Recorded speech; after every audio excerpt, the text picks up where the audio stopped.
ಇನ್ನು ಕುಮಾರಸ್ವಾಮಿ ಅವರ ಜೊತೆ ನಿಮ್ಮ ಒಡನಾಟ ಈಗ ಹೇಗಿದೆ? ಯಾವಾಗ ಮೀಟ್ ಮಾಡಿದ್ರಿ? ಈಗ ನಾವು ಮೊನ್ನೆ 3-4 ದಿನ ಜೊತೆಲೇ ಇದ್ದು. ಅಲ್ಲೊಂದು ಕಾಫಿ ಬೋರ್ಡ್ ಕಾರ್ಯಕ್ರಮಕ್ಕೆ ಬಂದಿದ್ರು. ಅಲ್ಲಿ ನಮ್ಮ ಸ್ನೇಹಿತರ ತೋಟದಲ್ಲಿ ಆರಾಮಾಗಿ ಒಂದು 2-3 ದಿನ. ಏನಂತಾರೆ ರಾಜ್ಯ ರಾಜಕಾರಣದ ಬಗ್ಗೆ, ಸಿಎಂ ಫೈಟ್ ಬಗ್ಗೆ ಏನಂತಾರೆ? ಏನಿಲ್ಲ, ಅವ್ರ ಪಾಡಿಗೆ ಅವ್ರು ಇಂಡಸ್ಟ್ರಿಯಲ್ ಮಿನಿಸ್ಟರ್ ಆಗಿ BJP ಈ ಮುಖಂಡರುಗಳು ಬೇರೆ ಬೇರೆ ಏನೇನು ಕೆಲವೆಲ್ಲ ಡೈರೆಕ್ಷನ್ಸ್ ಇರ್ತದೆ ಅಂತ ಹೇಳಿದ್ರು. ಆ ಡೈರೆಕ್ಷನ್ ಪ್ರಕಾರನೇ ಅಡ್ಮಿನಿಸ್ಟ್ರೇಷನ್ ಮಾಡ್ತಾ ಇದ್ವಿ.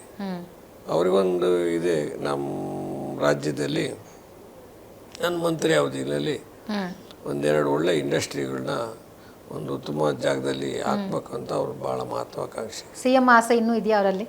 ಸಿಎಂ ಆಗಬೇಕು ಮತ್ತೆ ಅನ್ನೋ ಆಸೆ? ನಾನು ಒಂದು ನೋಡಿ, ಅವ್ರಿಗೆ ಇದೆಯೋ ಇಲ್ಲ ಬಿಟ್ಟಿಲ್ಲ ಗೊತ್ತಿಲ್ಲ. ಆದರೆ ಒಂದು ತಿಳ್ಕೊಳ್ಳಿ, ನಾನೇನು ನಮ್ಮ ಲೀಡ್ರು ಅಂತೇಳಿ ನಾನು ಅವ್ರನ್ನ ಮೇಲಿಟ್ಟು ಮಾತಾಡೋದಿಲ್ಲ. Is fit to become CM. ಅವರೇ ಹೇಳಿದ್ರು ಇನ್ನೊಂದು ಅವಕಾಶ ಬೇಕು ನನಗೆ ಅಂತ. ಅವಕಾಶ ಬೇಕು ಅಂತ ಅವ್ರಿಗೆ ಯಾರಿಗೆ ಬೇಕು? ಕುಮಾರಸ್ವಾಮಿಗೆ ಬೇಕಾ? ದೇವರಾಣೆ ಕುಮಾರಸ್ವಾಮಿಗೆ ಬೇಕಾಗಿಲ್ಲ. ಅವರೇ ಹೇಳಿದ್ರು. ಹೇಳಿ, ಕುಮಾರಸ್ವಾಮಿಗೋಸ್ಕರ ಸಿಎಂ ಬೇಕಾಗಿಲ್ಲ, ಈ ನಾಡಿನ ಜನರಿಗೋಸ್ಕರ ಅವ್ರು ಸಿಎಂ ಆಗ್ಬೇಕಾಗಿಲ್ಲ. 2 ಸರಿ ಮುಖ್ಯಮಂತ್ರಿ ಆಗಿದಾರಲ್ರಿ. ಹೌದು, 5 ವರ್ಷ ಕಂಪ್ಲೀಟ್ ಮಾಡಬೇಕಲ್ಲ. ಇನ್ನೇನೇನ್ರಿ ಉಳಿದಿದೆ? 5 ವರ್ಷ ಕಂಪ್ಲೀಟ್ ಮಾಡಬೇಕಲ್ಲ. 10 ವರ್ಷ ಮುಖ್ಯಮಂತ್ರಿ ಆದರೂ ಮಾಜಿ ಮುಖ್ಯಮಂತ್ರಿನೇ. ಆ ಇಂಟ್ರೆಸ್ಟ್ ಉಳಿದಿಲ್ಲರಿ, ಉಳಿದಿಲ್ವಾ? ಇಂಟ್ರೆಸ್ಟ್ ಉಳಿದಿಲ್ಲ. ನಾ ಏನಾದರೂ ಈ ಬಡ ಜನರು ಅವ್ರ ಮನೆ ಹತ್ರ ನೊಂದ್ಕೊಂಡವ್ರು ಅವರು ಇವರು ಎಲ್ಲ ಬರ್ತಾರಲ್ಲ, ಅವ್ರಿಗೊಂದಷ್ಟು ಡೈರೆಕ್ಟಾಗಿ ಸಹಾಯ ಮಾಡೋಕ್ಕೊಂದು ಸಿಎಂ ಆಗ್ಬೇಕಾ ಸರ್? ಸಹಾಯ ಮಾಡಕ್ಕೆ, ಜನಸೇವೆ ಮಾಡಕ್ಕೆ ಸಿಎಂ ಆಗ್ಬೇಕಾ? ಒಂದು ಸೆಕೆಂಡ್ ಕೇಳಿ. ಇಂಡಸ್ಟ್ರಿ ಮಿನಿಸ್ಟರ್ ಇದ್ದಾರೆ, ಯಾರೋ ಒಬ್ಬ ಇಂಡಸ್ಟ್ರಿಯನ್ ಬಂದ, ಇನ್ನೊಬ್ಬ ಯಾವನ ಇಂಡಸ್ಟ್ರಿಯಲಿಸ್ಟ್ ಬಂದ, ಅವ್ನಿಗೆ ಯಾರಿಗೂ ಒಂದು ಎಂಥದ ಕೆಲಸ ಕೊಡಿಸ್ಬೇಕು ಅಲ್ಲೆಲ್ಲ ಅಂತ ಹೇಳಿದಾಗ ಅಂಥವ್ರಿಗೆ ಒಂದು ಸಹಾಯ ಮಾಡ್ಬೋದು. ನಿರ್ಗತಿಕರು, ಅವ್ನು ಓದಲಿಲ್ಲ ಬರೀಲಿಲ್ಲ, ಅವ್ನ ಜೀವನ ಮಾಡೋಕ್ಕೆ ಅವನಿಗೇನೋ ಒಂದು ಸಹಾಯ ಮಾಡ್ಬೇಕಲ್ಲ. ಇಂಡಸ್ಟ್ರಿಯಲ್ ಮಿನಿಸ್ಟರ್ ಇದ್ರೆ ಆಗುತ್ತಾ? ಮುಖ್ಯಮಂತ್ರಿ ಇದ್ರೆ ನಾವು sky is the limit. Power ಇದರಲ್ಲಿ ಲಿಮಿಟ್ ಆಪ್ಷನ್. ಮುಖ್ಯಮಂತ್ರಿ ಇದ್ರೆ ಸ್ಕೈ ಇಸ್ ದಿ ಲಿಮಿಟ್. ಯಾರಿಗೆ ಬೇಕಾದ್ರು, ಎಷ್ಟು ಜನಕ್ಕೆ ಬೇಕಾದ್ರು, ಏನು ಅವ್ರಿಗೆ ಯೋಗಕ್ಷೇಮ ನೋಡೋಕ್ಕೆ, ಅವ್ರ ಜೀವನ ಮಾಡೋಕ್ಕೆ, ಮಾಡೋಕ್ಕೆ. ಅವ್ರು ಯಾರೋ ಓದ್ತಾ ಇದ್ದಾರೆ, ಆಯಿತು ಇವತ್ತು ಸಹಾಯ ಮಾಡ್ತಾರೆ ಅವರು, ಒಂದಷ್ಟು ದುಡ್ಡು ಕೊಡ್ಬೋದು, ಫೀಸ್ ಗೀಸ್ ಕೊಡ್ಬೋದು. ಮುಖ್ಯಮಂತ್ರಿ ಇದ್ದರೆ ಯಾರೋ ಒಂದು ಒಳ್ಳೆ ಇನ್ಸ್ಟಿಟ್ಯೂಷನ್ ಮಾಡೋರಿಗೆ ಫೋನ್ ಮಾಡಿ, ನೋಡಪ್ಪ ಈ ಹುಡುಗರು ಅಡ್ಮಿಟ್ ಮಾಡು, ಇವ್ರು ಎಜುಕೇಷನ್ ಆಗ ನೋಡ್ಕೆ ಅಂತ ಹೇಳಿದ್ರೆ 1000 ಜನ ಸೇರಿಸ್ಬೋದಲ್ರಿ. ಮುಖ್ಯಮಂತ್ರಿ ಪವರೇ ಬೇರೆ. ಹಂಗೆ ನಾನು ಸೋಷಿಯಲ್ ಸರ್ವಿಸ್ ಮಾಡ್ತೀನಿ ಅಂತ ಹೇಳೋದು ಅದು ನೋಡಿ ಬಾಯಲ್ಲಿ ಹೇಳ್ಬೋದು, ಎಷ್ಟು ಅಂತ ನಾನು ಜೇಬಿಂದ ದುಡ್ಡು ಕೊಟ್ಟು ಅಥವಾ ಇನ್ನೊಂದು ಕೊಟ್ಟು ಸಹಾಯ ಮಾಡೋಕ್ಕೆ. ಈಗ ನೀವು ಶಿಕ್ಷಕರ ಕ್ಷೇತ್ರಕ್ಕೆ ಎಷ್ಟು ಸಹಾಯ ಮಾಡಿದ್ದೀರಾ ಸರ್? ತುಂಬಾ ಬೇಡಿಕೆಗಳಿದೆ ನೋಡಿ. ಈಗ ನಿಮಗೆ ಇಲ್ಲಿಂದ ಬರುವಾಗ ಕಾಲ್ ಫಾರ್ಮ್ ಮಾಡ್ತಾ ಇಲ್ಲ ಅಂತ ಹೇಳಿ ಇಲ್ಲಿಂದ ಬರ್ಬೇಕಾರೆ ಕಾರಿಂದ ಕೂತು ನಾನು ವಿಧಾನಸೌಧದಿಂದ ಇಲ್ಲಿಗೆ ಬರತ್ತಿಗೆ 3 ಕಡೆ ಫೋನ್ ಮಾಡಿ 3 ಸೀಟ್ ಕೊಡ್ಸಿದ್ದೀನಿ. ಶಿಕ್ಷಕರಿಗೂ ಸಂಬಳ ಆಗ್ತಾ ಇಲ್ಲ ಸರ್. ನಾನು ಅದನ್ನೇ ನಮ್ಗೆ ಹೇಳ್ತೇನೆ ನೋಡಿ, ಗೆಸ್ಟ್ ಟೀಚರ್ಸ್ದು ಪರಿಸ್ಥಿತಿ ಬಹಳ ಕೆಟ್ಟದಾಗಿದೆ. ಆಮೇಲೆ ಈ ಮೋರ್ ದ್ಯಾನ್ 60% ನಮ್ಮ ಗೌರ್ಮೆಂಟ್ ಶಾಲೆಗಳಲ್ಲಿ, ಏಡೆಡ್ ಶಾಲೆಗಳಲ್ಲಿ ಶಿಕ್ಷಕರೇ ಇಲ್ಲ, ಕಂಪ್ಲೀಟ್ ಇಲ್ವೇ ಇಲ್ಲ. Then how do you get the quality of education? ನಮ್ಮ ಮಕ್ಕಳಿಗೆ ಕ್ವಾಲಿಟಿ ಆಫ್ ಎಜುಕೇಶನ್ ಕೊಡಬೇಕು ಅಂದರೆ ಸರ್ಕಾರಿ ಶಾಲೆಗಳಲ್ಲಿ ಸೇರಿಸಲ್ಲ ಅಂತೀರಿ. ಸರ್ಕಾರಿ ಶಾಲೆಗಳಲ್ಲಿ ಸ್ಟ್ರೆಂತ್ ಯಾಕೆ ಕಮ್ಮಿ ಆಗ್ತಾ ಇದೆ? ಫುಲ್ ಪ್ರೆಜೆಂಟ್ ಟೀಚರ್ಸ್ ಇಲ್ಲ, ಹೌದು ಆಯ್ತಾ? ಆಮೇಲೆ ಸ್ಯಾಂಕ್ಷನ್ ಪೋಸ್ಟ್ ಏಡೆಡ್ ಶಾಲೆಗಳಲ್ಲಿ ಕೊಟ್ಟಿಲ್ಲ. ಮತ್ತೆ ಹೆಂಗೆ ಏಡೆಡ್ ಶಾಲೆಗಳು ನಡೆಯೋದು? ನಮ್ಮ ಹಿರಿಯರು ಅವತ್ತು ಸ್ಥಾಪನೆ ಮಾಡಿದ್ದು. ಇದೆಲ್ಲ ಒಂದು ಏನಿದೆ ಅಂದರೆ, ಈ ಸರ್ಕಾರದ ಅಜೆಂಡಾ ಏನಿದೆ, ಏಡೆಡ್ ಶಾಲೆಗಳನ್ನ ಸಂಪೂರ್ಣವಾಗಿ ಮುಚ್ಚಬೇಕು. ಮುಚ್ಚೋ ವಿಚಾರದಲ್ಲಿ ಅವರು ಮನಸ್ಸು ಮಾಡಿ ಆಗಿದೆ. ಮುಂದೊಂದು ದಿನ ಸರ್ಕಾರಿ ಶಾಲೆಗಳು ಇರಲ್ಲ, ಸರ್ಕಾರಿ ಟೀಚರ್ಸ್ ಇರಲ್ಲ. ಒಂದು ನಿಮಿಷ ಕೇಳಿ, ಕನ್ನಡ ಶಾಲೆಗಳು 7,000 ಶಾಲೆ ಮುಚ್ಚಿದೆ ಅಂತ ಹೇಳ್ತಾರೆ. ಅದು ಅಕ್ಷರಶಃ ಸತ್ಯ. ಯಾಕೆ ಮುಚ್ಚು? ಟೀಚರ್ಸ್ ಇಲ್ಲ. ಆ ಕನ್ನಡ ಮೀಡಿಯಂನ ಶಾಲೆಗಳನ್ನ ಸ್ಟ್ರೆಂಥನ್ ಮಾಡ್ಬೇಕಲ್ಲ. ಉತ್ತಮವಾದ ಕಟ್ಟಡ ಕೊಡಬೇಕು, ಶೌಚಾಲಯ ಕೊಡಬೇಕು, ಕುಡಿಯೋ ನೀರಿನ ವ್ಯವಸ್ಥೆ ಕೊಡಬೇಕು, ಕ್ವಾಲಿಟಿ ಎಜುಕೇಷನ್ಗೆ ಒಳ್ಳೆ ಟೆಕ್ಸ್ಟ್ ಬುಕ್ ಕೊಡಬೇಕು. ಇದು ಯಾವುದು ನೀವು ಕೊಡದೇ ಇದ್ರೆ ಕನ್ನಡ ಶಾಲೆ ಉದ್ಧಾರ ಮಾಡು, ಕನ್ನಡ ಆಡಳಿತ ಭಾಷೆ ಮಾಡ್ತೀನಿ ಅಂತ ಮುಖ್ಯಮಂತ್ರಿಗಳು ಹೇಳ್ತಾರೆ. ಎಲ್ಲಾದರೂ ಇರು, ಎಂತಾದರೂ ಎಂದೆಂದು ಕನ್ನಡವಾಗಿರು, ಕನ್ನಡವೇ ಸತ್ಯ, ಕನ್ನಡವೇ ನೀತಿ ಅಂತ ಬಾಯಿ ಬಡ್ಕೊಂಡ್ರು ಬಂತ. ನೀ ಮೆಟ್ಟು ಕರ್ನಾಟಕ, ನೀ ಏರುವ ಮಲೆ ಸಹ್ಯಾದ್ರಿ, ಕುಡಿಯುವ ನೀರು ಕಾವೇರಿ ಅಂತ ಹೇಳಿದ್ರಿ. ನೀವು ಮುಟ್ಟುವ ಮರ ಶ್ರೀಗಂಧದ ಮರ ಅಂತ.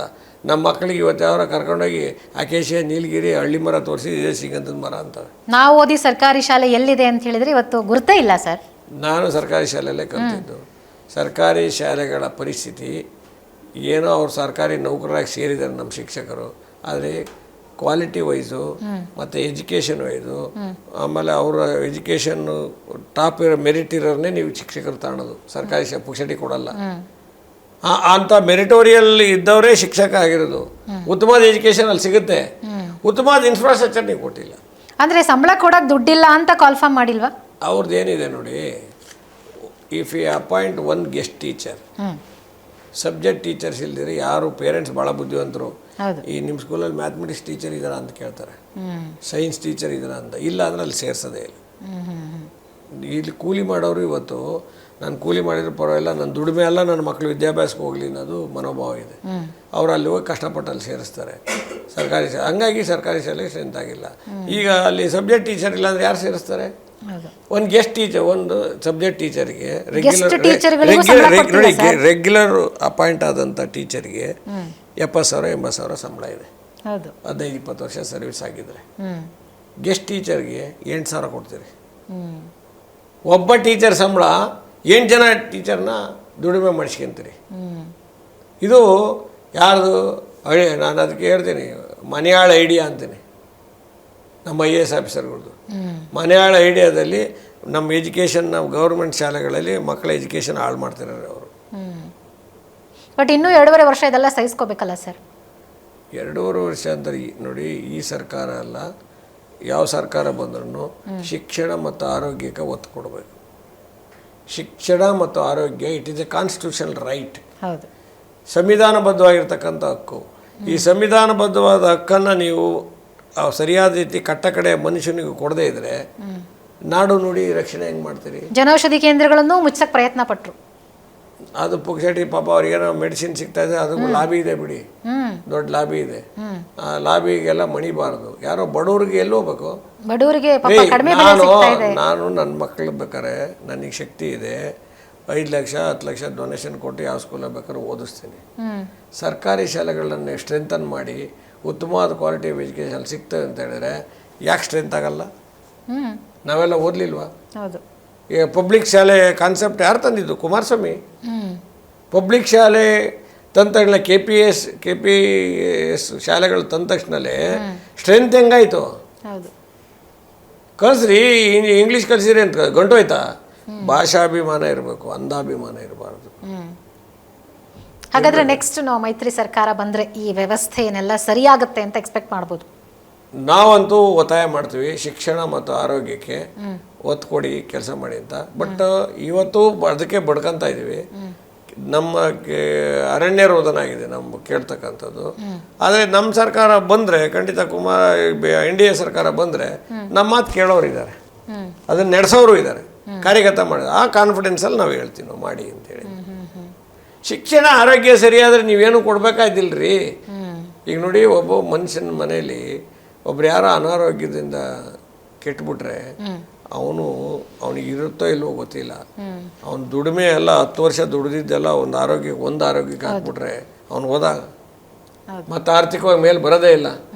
ಅದೇ ಆರೋಗ್ಯ ಸರ್ಕಾರ ನಾನು ನೋಡ್ಕೊಳತ್ತಪ್ಪ ನನ್ನ ಆರೋಗ್ಯನ, ನನ್ನ ಮಕ್ಕಳ ಶಿಕ್ಷಣ ಎಲ್ಲ ಸರ್ಕಾರ ನೋಡ್ತದೆ ಅಂದರೆ ಅವ್ನು ಎಷ್ಟು ಕಾನ್ಫಿಡೆನ್ಸ್ ಆಗಿರ್ತಾನೆ ರೀ, ಎಷ್ಟು ನೆಮ್ಮದಿ ಬದುಕನ್ನು ಮಾಡ್ತಾನೆ ರೀ, ಬೇರೆ ಕೆಲಸ ಎಲ್ಲ ಮಾಡೋಕೆ ಅನುಕೂಲ ಆಗತ್ತಲ್ರಿ. ಶಿಕ್ಷಣ ಆರೋಗ್ಯ ಯಾಕ್ರಿ? ಇಟ್ ಈಸ್ ದ ರೈಟ್ ರೀ. ಯಾಕೆ ಕೊಡೋಕ್ಕಾಗಲ್ಲ? ಯಾಕೆ ಆಗಲ್ಲ ಹೇಳಿ? ಕೊಡೋಕ್ಕೆ ಆಗತ್ತೆ, ಇಚ್ಛಾಶಕ್ತಿ ಮತ್ತೆ ಮಾಡಬೇಕಲ್ಲ. ಎಷ್ಟು ಜನ ಹೋಗಿ ಒಂದು ಆಪ್ರೇಷನ್ಗೆ ಸೀರಿಯಸ್ ಏಲ್ಮೆಂಟ್ ಬಂದಂಥ ಸಂದರ್ಭ ಹೋಗಿ ಅವ್ರನ್ನ ಟ್ರೀಟ್ಮೆಂಟ್ ತಗೊಳಕ್ಕಾಗತ್ತೆ? ಎಷ್ಟು ಜನ ಶಕ್ತಿ ಇದೆ ಸ್ವಂತ ಭಾಳ. ಆಮೇಲೆ ಒಂದೇ ಒಂದು ಲೈಫ್ ಟೈಮಲ್ಲಿ ಅವರಿಗೆ ಕಿಲೋಮೀಟರ್ ಒಳಗೆ ಆ್ಯಪಸೈಡರ್ ಆದರೆ ಅವನು ಮತ್ತೆ ಹೋದವನು. ಅದಕ್ಕೆ ಮದುವೆ ಮಾಡಿ ನೋಡು, ಮನೆ ಕಟ್ಟಿ ನೋಡು ಅಂತಾರೆ ನೋಡಿ. ಮದುವೆ ಮಾಡಿ ಸಾಲ ತೀರ್ಸೋಕ್ಕಾಗಲ್ಲ, ಮನೆ ಕಟ್ಟಿ ಸಾಲ ತೀರ್ಸೋಕ್ಕಾಗಲ್ಲ. ಅದರಲ್ಲಿ ಎಷ್ಟೋ ಜನ ಮನೆ ಕಟ್ಬಿಟ್ರೆ ಐಷಾರಾಮಿ ಮನೆ ಕಟ್ಟಿ ಕೈ ಸುಟ್ಕೊಂಡವ್ರು ಇದ್ದಾರೆ, ಐಷಾರಾಮಿ ಮದುವೆ ಮಾಡಿ ಕೈ ಸುಟ್ಕೊಂಡವ್ರು ಇದ್ದಾರೆ. ಅವಕ್ಕೆಲ್ಲ ಒಂದು ಕಡಿವಾಣ ಹಾಕ್ಬೇಕು. ನಾನು ನನ್ನ ಮಕ್ಕಳು ಮದುವೆ ಮಾಡಿದೆ ಅಂತ ಈಗ ಅದು ಕಡಿವಾಣ ಹಾಕ್ಬೇಕು ಅಂತ ಹೇಳ್ತಾ ಇಲ್ಲ. ಬಟ್ ಇದ್ದವ್ರಿಗೆ ಏನು ತೊಂದರೆ ಇಲ್ಲ.